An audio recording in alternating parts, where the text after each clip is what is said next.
নমস্কার, কলকাতা টিভি ডিজিটালে আপনাদের স্বাগত। আপনাদের সঙ্গে রয়েছি আমি জয়িতা। আবহাওয়ার বড় আপডেট দেবো আপনাদের। যেমনটা আবহাওয়া দপ্তরের পূর্বাভাস ছিল যে এই যে সপ্তাহান্তে ঝড় বৃষ্টির একটা দাপট থাকবে এবং ঝড় বৃষ্টির তুমুল ঝঞ্ঝার একটা পূর্বাভাস দেওয়া ছিল এবং সেই মতোই লক্ষ্য করা যাচ্ছে যে আমরা দেখেছি গত কয়েকদিন ধরে বিকেলের দিকে ব্যাপক ঝড় বৃষ্টি হচ্ছে, তার সঙ্গে বজ্রবিদ্যুৎ সহ ঝড় বৃষ্টির যে দাপট সেটা আমরা দেখতে পাচ্ছি এবং সপ্তাহান্তে সেই দাপট অব্যাহত থাকবে এবং সামনের সপ্তাহের কয়েকদিনও কিন্তু এই ধারা অব্যাহত থাকবে এবং সেক্ষেত্রে উত্তরবঙ্গ এবং দক্ষিণবঙ্গ দুই বঙ্গেই কিন্তু এই ঝড় বৃষ্টি হবে, এমনটাই আবহাওয়া দপ্তরের পূর্বাভাস রয়েছে।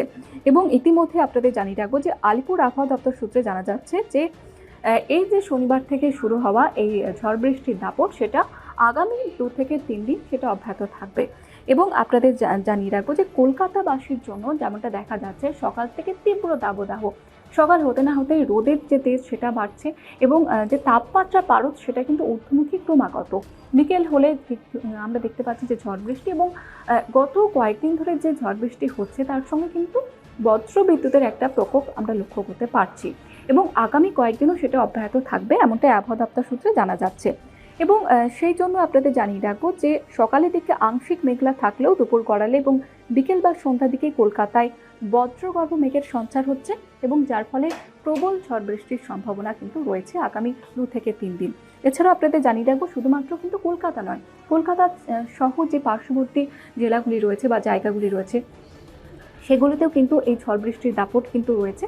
তার পাশাপাশি উত্তরবঙ্গে বেশ কয়েকটি জেলায় গত কয়েকদিন ধরে আমরা যেমনটা দেখতে পাচ্ছিলাম যে ব্যাপক ঝড় বৃষ্টি হচ্ছে এবং বজ্রবিদ্যুৎ সহ ঝড় বৃষ্টির যে দাপট সেটা কিন্তু রয়েছে এবং আগামী কয়েকদিনও কিন্তু সেটা থাকবে।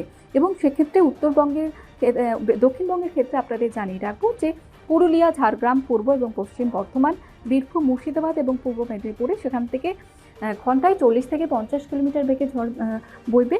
এবং উত্তরবঙ্গের ক্ষেত্রে আপনাদের জানিয়ে রাখবো দার্জিলিং, কালিম্পং, জলপাইগুড়ি, কোচবিহার, আলিপুরদুয়ারে সেখানে হালকা থেকে মাঝারি বৃষ্টির সম্ভাবনা রয়েছে।